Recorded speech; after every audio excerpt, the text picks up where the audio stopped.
Welcome to the Impact Sales Tribe VIP call. We've been off a couple of weeks. We're back and we have a great topic to talk about today. Today, we're going to talk about relatability in sales, why it's so important, the impact it has, and really what I think is one of the missed opportunities by a lot of people when it comes to professional selling.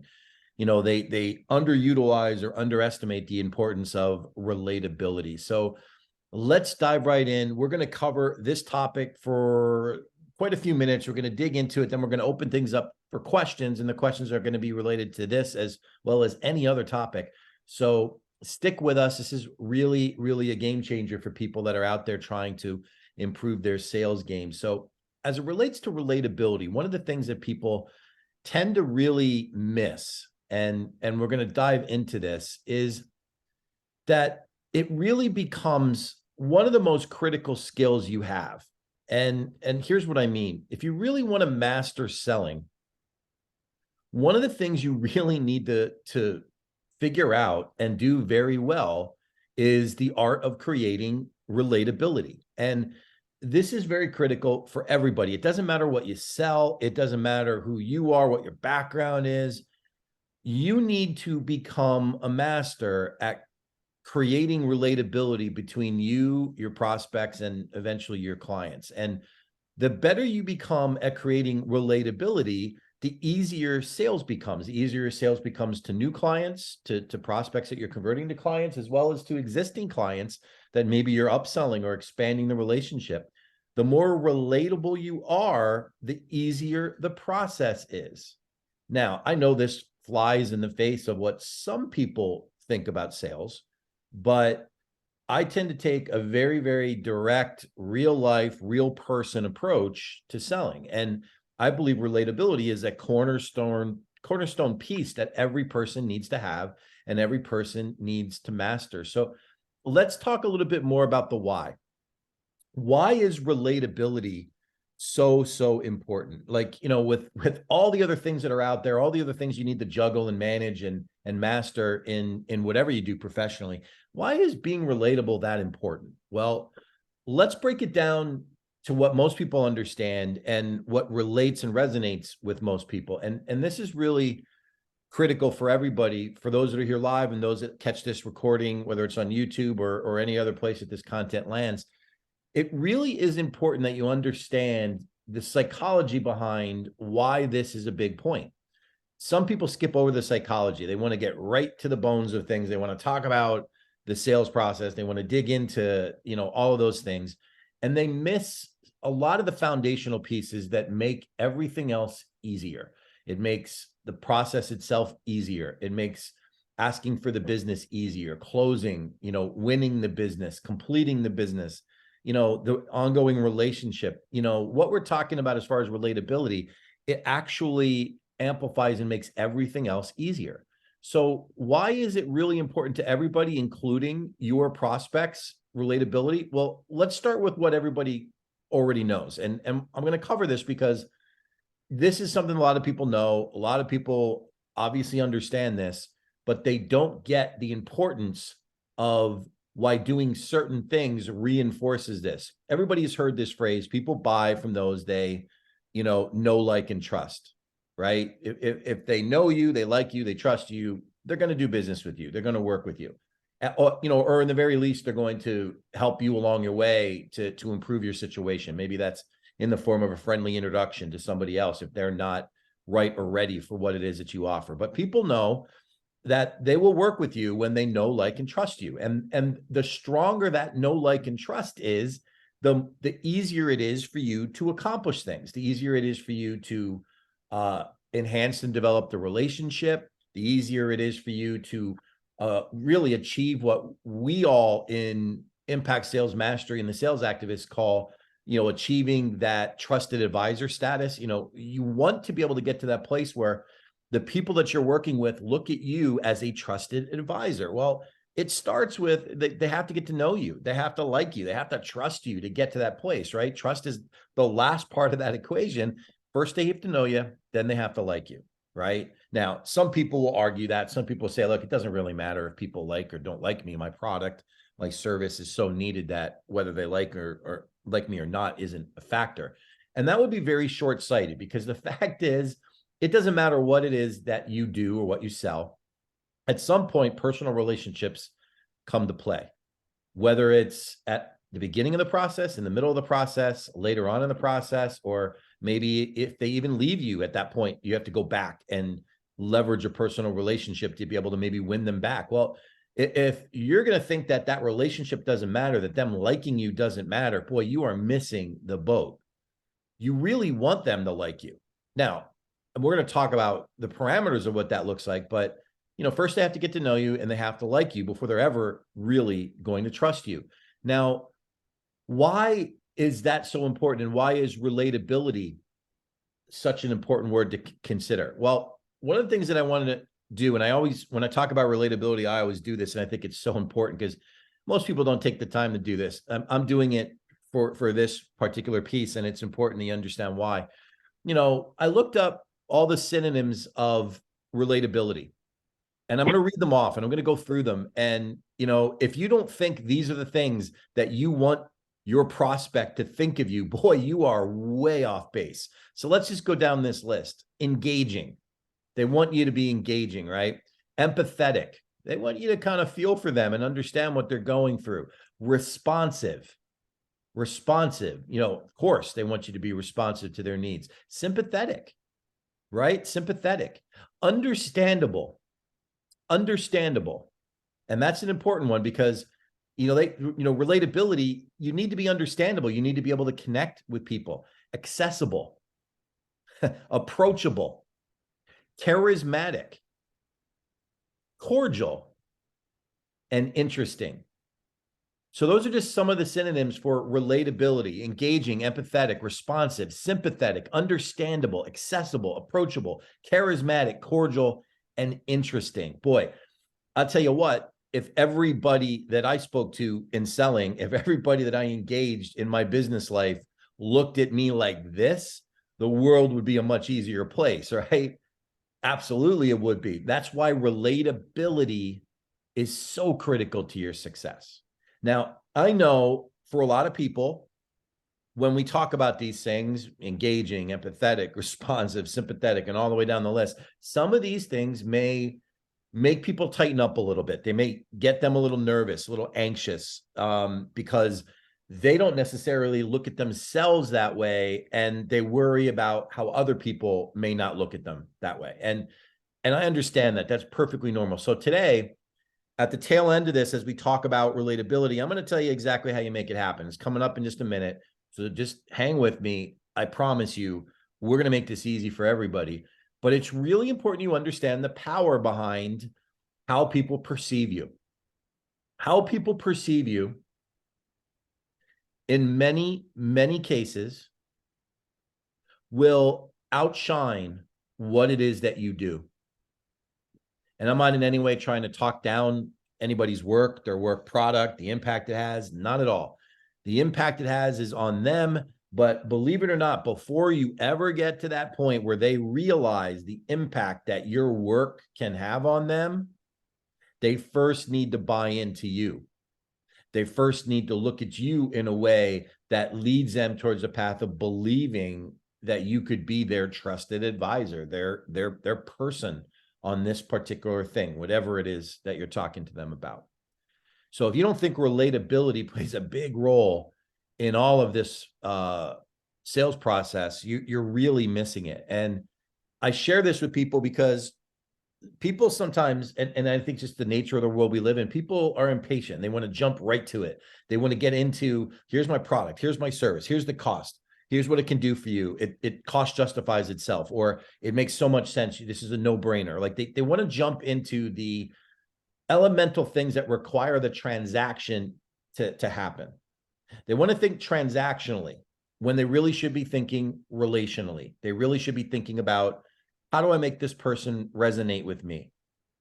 Okay. How do they get me and how do I get them? Because that's the basis. That's the foundation for how we make this business relationship work.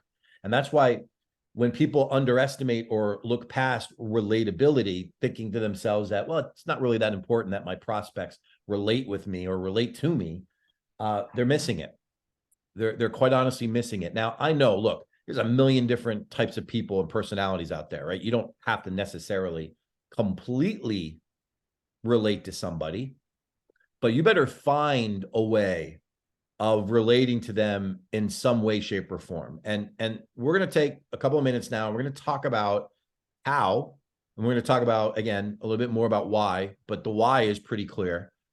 The more that they relate to you, the more relatability you have created between you and them, the easier everything becomes. The easier the process is, the easier the interactions are. Believe it or not, and this is the underlying thing that really makes this so powerful, the more relatable you are with them psychologically to yourself, it makes it easy. You feel more comfortable. You feel more comfortable because you know you're relatable to them and vice versa. It's easier for you. It takes the pressure off. But let's talk about how you make it happen. Let's just dig into this for a minute. So genuine relatability, and these are the 4 key steps. They're straightforward, they're simple, but these are the 4 key steps towards achieving genuine relatability. And it's achieved just by following these 4 steps. It doesn't have to be more complicated than this. It doesn't have to be some crazy flow chart. I've got to do this, I've got to do that. No, you could be straightforward about this. Number 1, top of the list. And I reinforce this. I say this in all my trainings. I cover this when I coach people one-on-one, when I do group coaching, when I coach businesses, when I coach teams. I tell people this all the time. It starts with being yourself. Any effort you put towards being like somebody else will only resonate with your prospects as you not being comfortable.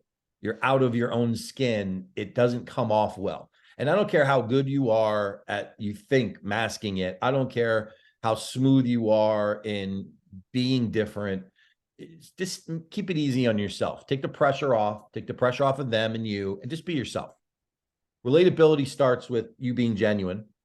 Genuine relatability, obviously. You have to be yourself. Number 2, and number 2 requires a little effort. It requires a little investigation, a little due diligence, right? Share common perspectives. Get to know people that you work with. Get to know what they like, what they don't like. Get to know things that are in common with them. Some of that can be accomplished before you even interact with them. Like, we live in a world where information is so readily available, but yet people fail to access it.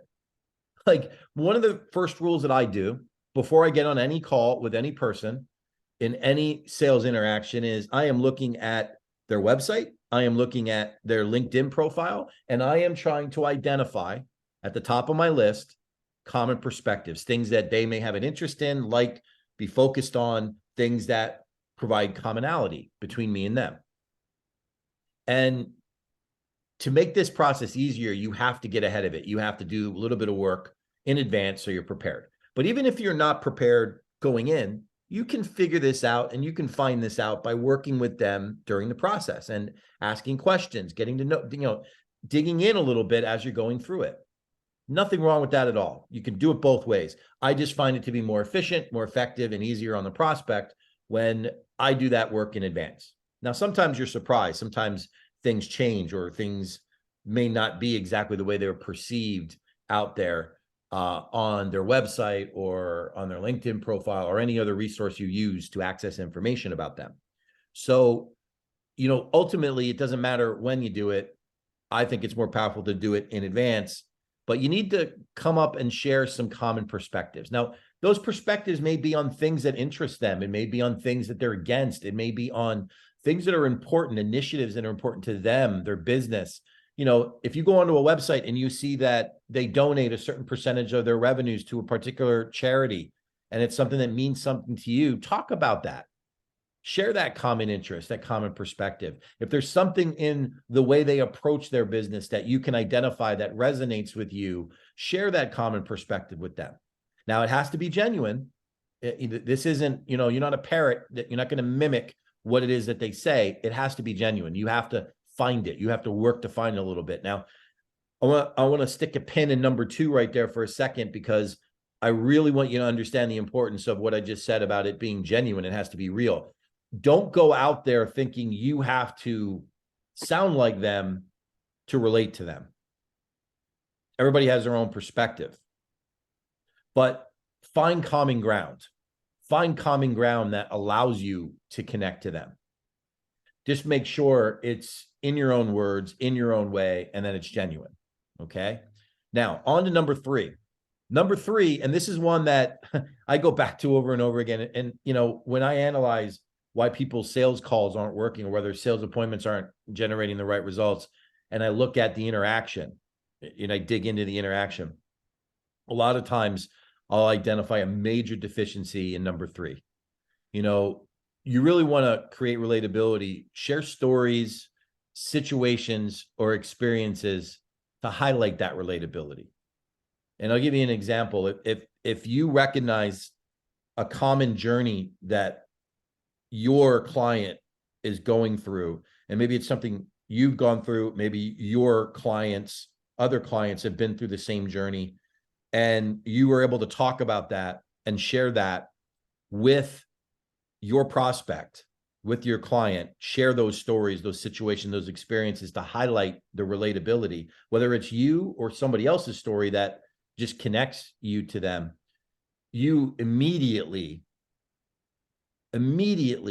start enhancing your relationship with them. Now, I want you to think about this, and I want to highlight a really, really easy example of why that is so powerful. Think about the importance, especially in today's world, of social proof. Whether it's a testimonial, a reference, an introduction, think about social proof. Why does social proof work? Why is social proof and the validation that people receive through other people's eyes so important? Whether they know that person personally and whether they're an influencer or a celebrity or whatever it is. And we've talked about this in other content. You can be an influencer and you can be a celebrity, and both have their own attained level of credibility. So you start connecting stories and situations and experiences, that commonality that you create with your prospect, whether it's your story, your situation, or your experience, or maybe other clients' experiences. The more you do that, the more you create a bond with your prospect.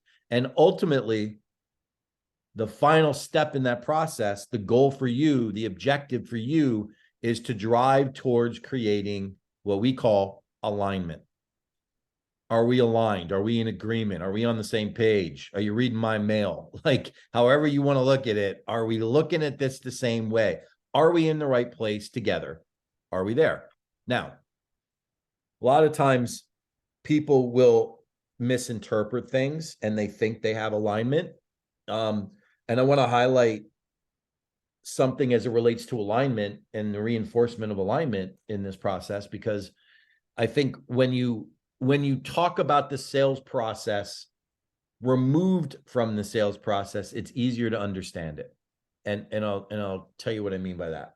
So people talk a lot about different things that you do formally in the sales process. I've never been one of those formal structure guys. I'm more of a real communicator, creating genuine interaction and engagement and organically going through the process. But that aside, a lot of people believe in doing certain things very mechanically, and alignment comes from being on the same page with people. Now, sometimes people do that when you talk about that formal sales process. They do that in the form of what they call trial closes, asking smaller questions in intervals throughout the sales process as a trial close to gain an initial commitment, okay?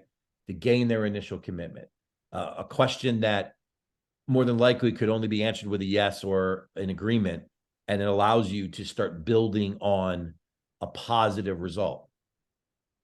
And really what that is, if you strip away the phraseology, if you strip away the trial close moniker, really what it is, it's creating alignment. It's aligning the process as you're moving along. Okay. One thing's out of sync. You work on that thing until you're aligned. You ask a trial closing question, and then you move on to the next thing. And as you're going, you're just creating alignment. You just like imagine like cars merging onto a highway. All of a sudden, they're all spread out, and eventually they start narrowing down into 1 or 2 lanes, very, very aligned, on the same page, on the same pattern, everybody moving in the same direction. And this is all due and all created the most easiest way by creating relatability. The better you are at creating relatability, at making that person look at you and say, this person gets me, the more likely you are that they'll work with you. The more likely you are that they'll refer business your way in the form of friendly introductions. The more likely you are that they'll speak favorably of you. Why is that so important? And I want to go back a second.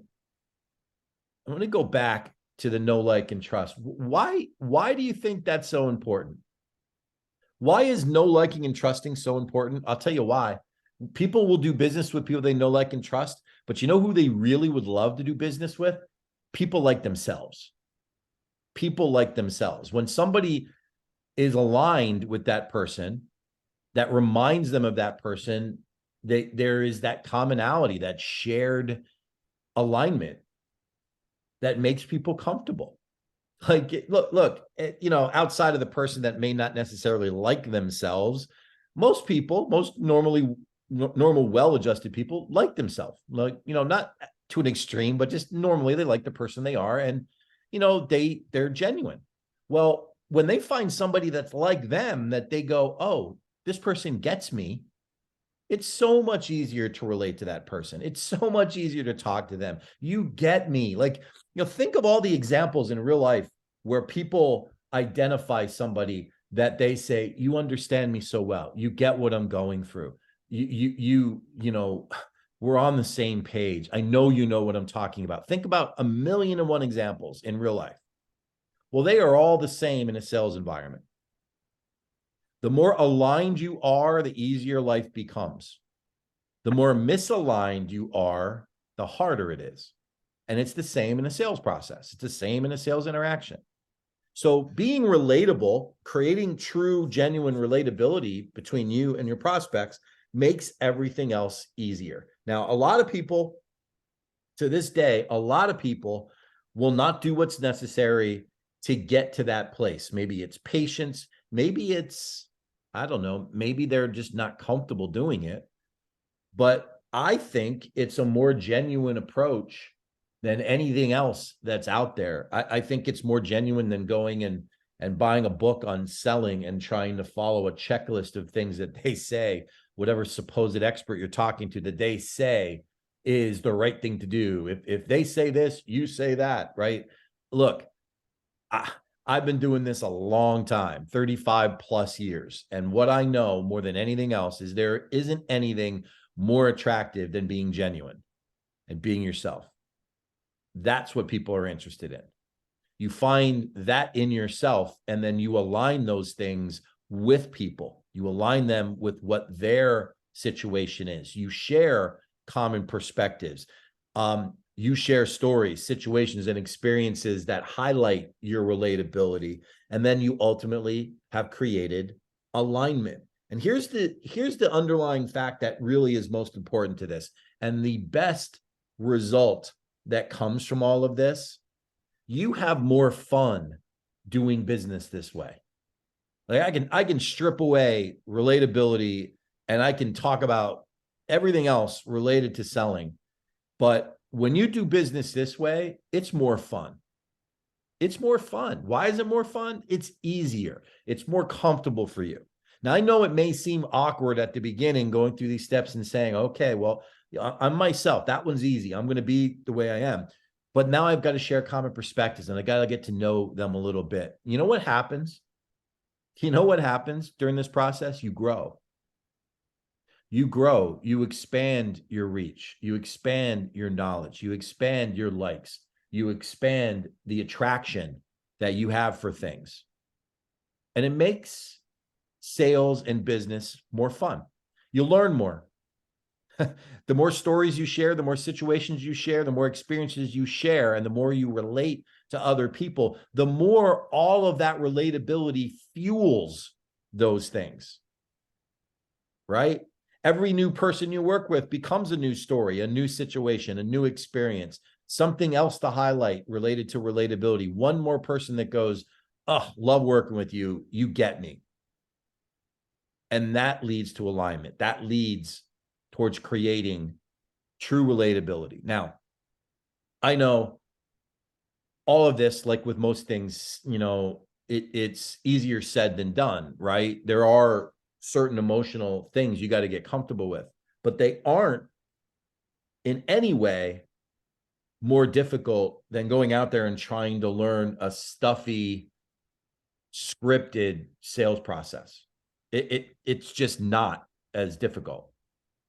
And if you really want to be successful in selling and you really want to do it long term and you want to take care of yourself in ways you never thought capable of taking care of, like financially, emotionally, having the life you want to have, focus on real life things like relatability. Focus on things that change how you feel about what you do.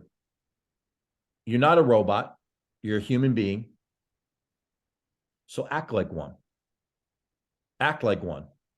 Be real. Think about that list that I talked about a minute ago. Engaging, empathetic, responsive, sympathetic, understandable, accessible, approachable, charismatic, cordial, interesting. You know what? If I stacked up all of my clients and all my prospects and this was what they were saying about me, I would go to bed a happy man. I'd be thrilled with my life. You know why? Because I know that when people look at me like this, I'm impacting them in a positive way. If this is the way they're defining me, if relatability is the synonym for these things, I'm relatable to them and they want to do the things that I'm doing with other clients and have done for myself, I know I'm impacting people in a positive way. And this is the exact way that you should be looking at relatability. If you want to have a greater impact in the world, if you want to help more people through your product, your service, or your offering, if you want to really know that what you're doing is changing the world and people in a positive way, then make yourself more relatable. Focus on genuine relatability. Be human. Do the things we talked about in that little checklist. Be yourself. Share common perspectives. Share stories, situations, experiences, all to highlight the relatability, and then ultimately create alignment. If you do that, you will be thrilled with the outcome. Thrilled. Because people will not only want to work with you, they'll be attracted to you. They'll tell other people about how great it is to work with you because you know what? You're relatable to them. They can easily talk about that because they get you and you get them, right? Relatability. They'll be more than comfortable to share friendly, warm introductions to other people that they know because it's like them introducing you as somebody that's just like them. It's an extension. And these are the important things around relatability. You want to make sure you understand and stay focused on the idea that this isn't a scripted thing. This is a genuine organic flow. But there are a couple of critical things that you need to do, and they're right here, these 4 things. Be yourself, share common perspectives, share stories, situations, and experiences, and create alignment. Now, I know we went through that pretty quick. We covered a lot of different stuff. And, as far as relatability, everybody's situation is a little different. So I'm going to open things up for questions. And these questions don't have to be limited to just relatability. We can talk about anything, but I want to make sure that if there are questions about relatability, that we bring it up. But what questions do you guys have for me today?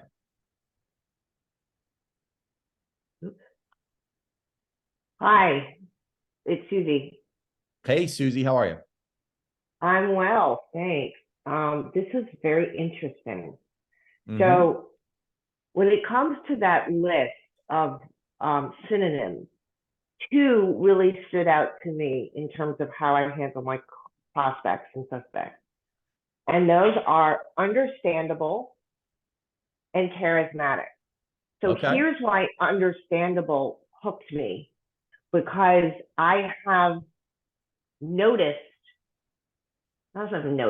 I have come to sort of a realization lately that even though my clients or my prospects are highly educated and very experienced and have like tons of expertise, that they don't necessarily understand the hiring process and about resumes. They don't exactly necessarily understand what I do, which is really interesting because some of them have even been looking for jobs before. So they've been in the hiring world, but there's language that me and my colleagues use. There are acronyms that we use. And I have to be really careful when talking to my clients about the process, about the impact, so that they'll understand, I have to be more basic with them, basically. I have to be more basic with the language. Again, they're highly educated, they're leaders in their sector, but they don't understand the process of getting hired. They don't understand how to state their impact. They don't understand how to show their expertise. I mean, it's amazing how many top C-suite executives have horrible resumes or horrible LinkedIn profiles. So it's just very interesting to me that I really have to work on dumbing down my language so that they understand what I can do for them, how the service is really going to help. So that's just something that's just great. Like, for example, before my company was Control Your Career, the name of it was Brander. And I called the first company Brander because I was providing branding, self-branding for my clients. But they don't care that I'm providing branding. They don't care what it's called as long as it gets them control of their career, which is, I realized what their outcome was. That's why I changed the name. So it's just interesting understandable for me is the language I use with them, making sure they understand what I'm actually doing for them. I mean, that's a big point. Before you move on, let me just add, and this is one that a lot of people assume, and they really shouldn't, because if people don't understand you, they aren't going to work with you. And, I'm going to go back. There was a movie that was out, I don't know, 10 years ago or whatever, Margin Call. And there's a scene where all these executives get together in a boardroom, and a lower level manager has to make a report to the chairman of the board. And the chairman of the board says to him, "Talk to me as if you're speaking to a small child," meaning give it to me straight, make it easy for me to understand. Don't talk over me or anybody. And, being understandable, if you're not understandable, you're not relatable. If whether you're talking below them or talking above them, right? You're missing the mark. So I just wanted to add that. And what else did you want to add, Susie? You mentioned the other one as well. I also wanted to say that the word charismatic could be a double-edged sword, because charismatic can borderline on overly confident or ego. Versus just being really good, expert at what you do and be able to help people, and wanting to be, what's the word I'm looking for? Wanting to be generous with your help. So I just find that word interesting because that can definitely be a double-edged sword. My clients can be charismatic all they want. They can have egos all they want. But in order for me to serve them, charismatic can be a fine line between expert and talking over them. Really. It is. And you know what, Susie? And that's an interesting point, because it is a fine line. And the easiest way of not missing that mark is you have to be able to answer this question for yourself. Okay. Will your prospects look at you and say, "I want to know what you know, and I want to be able to do what you can do"? Because if they look at it that way, you're relatable. You're like, "I want to know what you know. I want to be aligned with you. I want to understand what you understand," right? If they're asking that, if they're saying that, they're relatable. They want to be there. And I want to make sure that if necessary, I can do this, meaning there needs to be a free exchange. I need to understand how to do it. When people say that to you, you're hitting the mark. Like, I remember I've done quite a few live events, and I did a live event back in Pennsylvania many years ago, and there was about 100 people there. And somebody came up to me after the event, and he pulled me aside and he said, it seemed like you were talking to me like I was the only person in the room. And I want to know what you know and do what you do. And what would it take for me to kind of shadow you, like for a day, a week, whatever it was. And, right there, I got immediately that there was complete relatability. Like he was on point, wanting to know and understand it. Now, he wasn't there yet because there was a lot he needed to learn, but the charismatic part, Susie, comes from that person wanting it, whatever it is that you're portraying.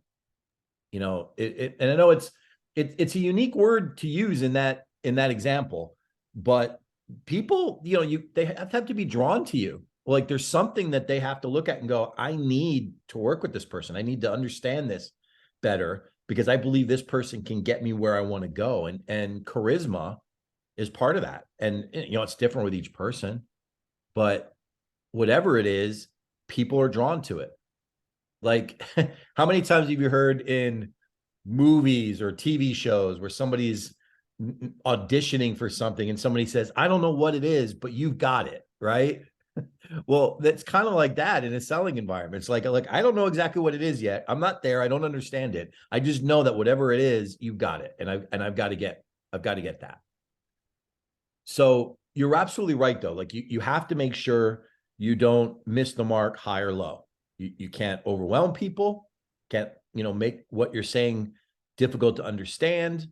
And talking about being understandable again, one of the things, and this is very challenging in many industries, yours included, is, and if you're listening to this recording, write this note down because this is really important. You need to minimize jargon, minimize industry terminology. And it's hard when your industry is a certain thing and you talk about certain things day in and day out and they're common knowledge. But if somebody you're talking to isn't in that industry and there isn't common knowledge to them, it just misses the mark.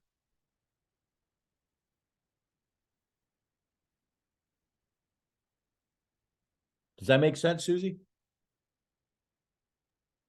Yeah, it totally makes sense. And to follow up with that whole acronym thing, just one time I had to do this to get the information, but I once looked up some acronym on somebody's resume just to prove myself how people should not use acronyms by themselves on their resume. I think I looked up POS, point of service, or like a POS or something like that. Something very general, something very obvious. There were something like 25 different versions of the interpretation of POS, depending on, and it can be also company specific. Sure. So it's just, so acronyms are a thing that I work on a lot with my clients. Like you can't just say that. Your company said it that way. Maybe you can't just say that in public. Is not everyone's going to know what that means. Just interesting about acronyms. I have to watch them all the time for myself and for my clients. Yeah, absolutely. And I think, the key is you got to consider your audience. Like if you're talking to somebody that understands all that, well, yeah, you're okay utilizing those things. I've found though that it's easier to not talk using jargon and acronyms. It's easier on you, and it lightens the interaction a little bit. But everybody's different. Like if you're talking to somebody that understands all of it, then there's nothing wrong with it. But you just have to be very cautious, and to be safe, you're better off not using it and overwhelming them. And I know a lot about this particular issue because I spent many years in the telecommunications industry. And you talk about an industry that has a lot of acronyms and different things. It to a layman who's not in that industry, you start throwing out those acronyms and you just lose them. Like their eyes glaze over and they just stop listening to you. So I just chose many, many years ago to just, downplay that and keep it as simple as possible. Now, some people may cast broad assumptions on that. They may say, well, you didn't call it this, so you don't really understand the business or this or that. Yeah. And, you used the phrase dumb down. I don't think it's dumb to be more readily understood. I think it's rather intelligent to be more readily understood, to appeal to more people, to make it easier for people to understand you. I actually think it's ignorant to not do that, but some people misinterpret it. And the only point that I will make about that is if you are in your own perspective dumbing it down a little bit and people at any point call you on that, the question you have to ask yourself, is that the right person you want to work with anyway? Like for me, it's like, look, I just want to be genuine and real and straightforward and keep things simple and easy to understand. It makes the process easier for everybody. Everybody's more comfortable. It doesn't make anybody feel out of sorts or out of their element. I just find that the best results happen that way. And every interaction is different. So you have to look at each person, each interaction. And sometimes you get somebody who's highly accredited and they may or may not appreciate that, but I've also spoken to many highly accredited individuals. I was on a call with somebody who had multiple doctorates and spoke 9 languages. I felt personally overwhelmed by their degree of education, but our interaction, you would never tell that. You would never be able to tell. It was very straightforward. The interaction was real. It was 2 people talking. It wasn't somebody who was highly educated and somebody who wasn't highly educated, and that's the difference. So relatability, though, it's not about the acronyms. It's not about the degree. It's more about the feeling, like somebody gets you, that it's just the easiest way of describing it. And it all flows together. All of these words that are up on the screen now, all the synonyms for relatability, they're all slightly different and they're all little nuances to it, but they're all important. Every single one of them is important. They play a role. And the more you master each one of these and become relatable, the easier your business becomes. Okay. Other questions. Susie, did you have anything else you wanted to ask? No, I'm good. Thank you. Okay. Excellent. Well,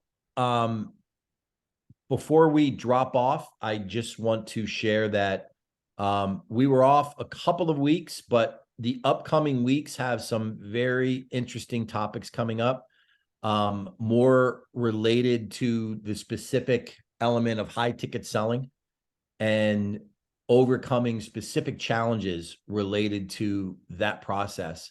And we're going to talk more about that in upcoming weeks. So make sure that you catch the the Impact Sales VIP call, whether it's live or catch it on YouTube when we share it. But definitely go back. If you haven't yet subscribed to our YouTube channel, go back, subscribe to our YouTube channel, and catch some of the previous Sales VIP calls. There's a lot of great content in there. Every week, we're hearing from new people that are expressing, a lot of satisfaction out of some of this simple messaging we're giving them related to selling. So I just want to go back and circle back before we wrap up on one thing. No matter where you are in the process, no matter what it is that you think you're challenged by sales-wise, none of these things are things that you can't change and improve. And tackle them in a way that makes sense for you. Tackle them in a way that is easiest for you. Relatability is one of those points because it focuses all around you being yourself and getting to know your prospects at a deeper level.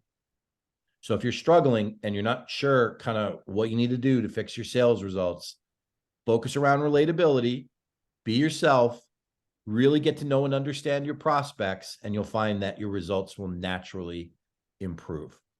So this is Joe Beck with the Sales Activist and the Impact Sales Tribe VIP call. I want to thank you all for being here. If you're catching the recording, thanks for listening. Make sure you hit that subscribe button, follow us on YouTube, and we will see you next week. Have a great day. Take care.